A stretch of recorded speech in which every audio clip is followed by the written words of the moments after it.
Cheech here with skill builder number 15, and guess what? I'm going to just read it right here. We're going to talk to you about how to remove the thread off your hook if you don't like it anymore. We're going to show you how to make a soft hackle out of just dubbing, and finally, there's a really cool hack on a Pat's rubber leg the way I like to do it, and you might like it too. That's a big brown. If you ever have a fly that you just absolutely hate, as long as it's not wrapped with wire, this is a really easy way to get your thread off with a hook.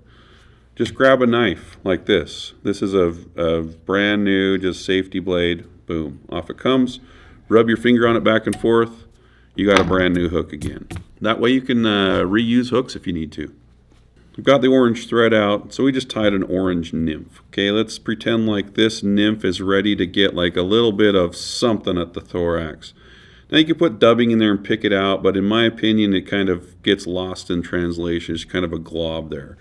So I want to have something that almost looks like a soft hackle. I've got 12/0 thread. It's really thin so that I don't need to use a split technique, and I'm just going to create a dubbing loop. Okay.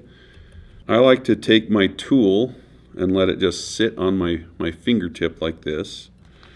Then grab your favorite natural material. What I like is this there's an Eco Warrior dub from Fulling Mill. It's just got a lot of guard hairs in it.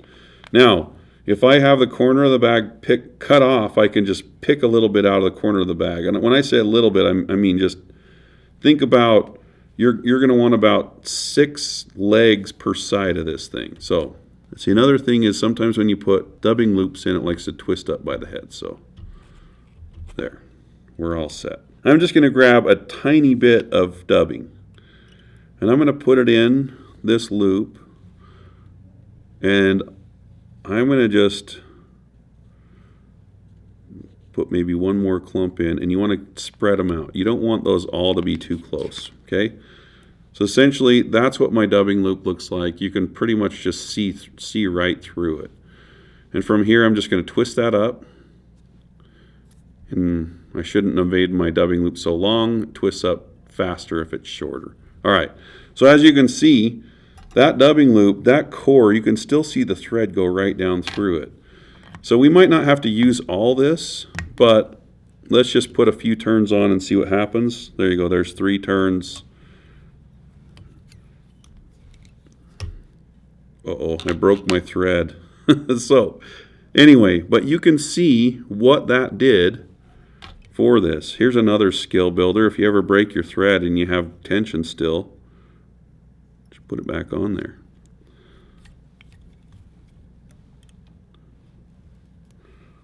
Let's see if we can save this fly.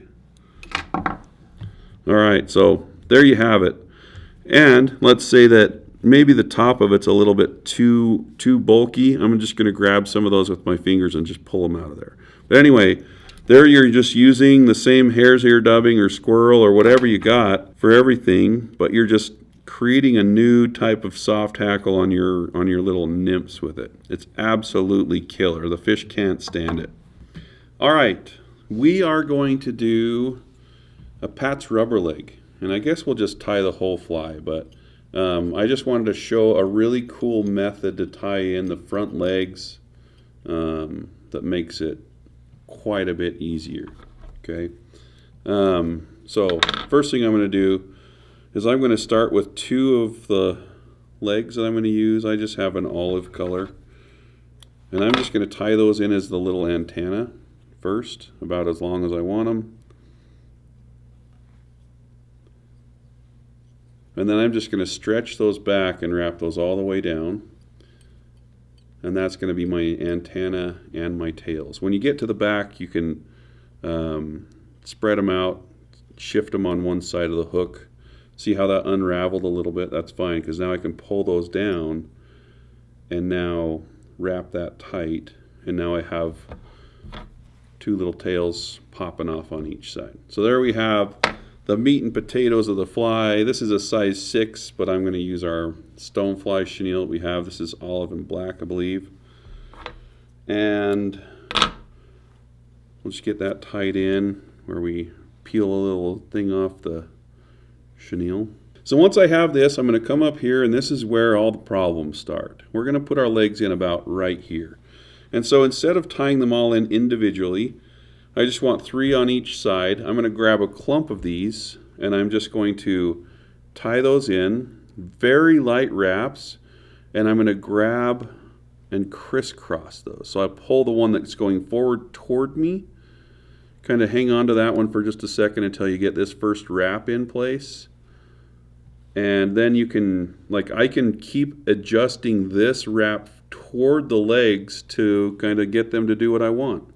So that looks pretty dang good. I'm just going to roll with it like that. And now comes the part of the chenille. So wrapping the chenille through the legs is kind of a tough part. So I'm just going to take all these legs, push them forward. You can see I moved my thread to the eye. And I am just going to come in here. My chenille's already starting to unravel. Who tied this? Watch this. I can save this. We're going to come back here. I only got one of the filaments on the chenille. Brig, don't show this part. People need to think that I'm a pro. We'll save it. You won't even be able to tell. I just told Brig that we need to do this chenille trick as a skill builder, but maybe not, because I can't even do it. All right. So you can see this is maybe good that this happened, because I'm highlighting what happens if your legs are in the way. Not too bad, but they'll tangle all up.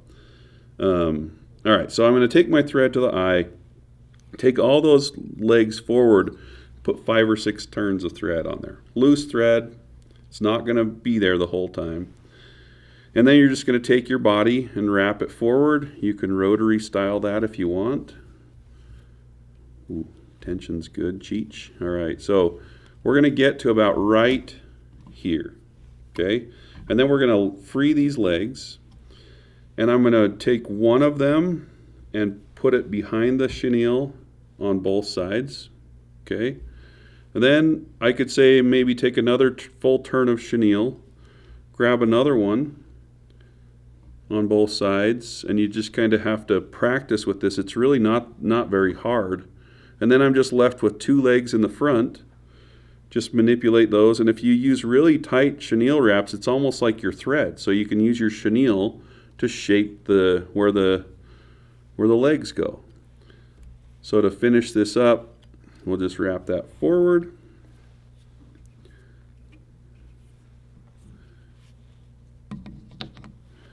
And now we have, legs that are pretty dang close to where we want them. I'll throw a whip finish in this real quick. We use red thread just to kind of show you what the thread was doing, but you could do a red head or red thread pats if you want. All right, we'll trim that out of there so it's not swinging all around. See, we listen. Brigham doesn't. He said, no, leave it on there. I said, no, Brigham. We need to be nice to the people. He said, no. Anyway, long story short, we don't need to go into our domestic disputes. So these legs are a little bit too long. So if I want them all the same length, I can just pull them up. Let me turn the vise. So you just pull them up like this. One trim. Now they're all the same length. And that is a super slick way to tie in the legs on your Pat's Rubber Leg Stoneflies. If you like these skill builders, like and subscribe. Subscribe to our channel because you've got a buddy out there that needs these. We're not talking to you. You tie great flies. Your buddy needs it though. Send these videos and say this in the subject line. You better subscribe to Fly Fish Food or we're no longer friends. All right, cool. Thanks.